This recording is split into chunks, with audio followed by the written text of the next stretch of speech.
এবার ছোট পাথরের টুকরোটা কি এসে পড়লো রে আবার, কেমন যেন বড় হয়ে যাচ্ছে। হ্যাঁ এটা কি, আমার সামনে একটা জিনিসটা, একটা পাথরের টুকরোটা এত বড় হয়ে যাচ্ছে।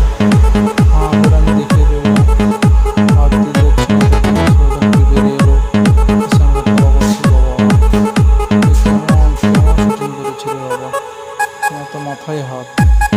এই জানালার ভিতরে চোখ নেই, নাক নেই, কান নেই, কেমন দেখে ফেলছে আমি তো কিছুই বুঝতে পারছি না। দেখো একদিন করে সবাইকে কীভাবে মারছে, আর দেখেই তো ভয় লেগে যাচ্ছে। এ আবার ঘুমন্ত অবস্থায় যারা আছে তাকে মারছে না, ঘুম থেকে উঠেই তাকে মেরে দিচ্ছে।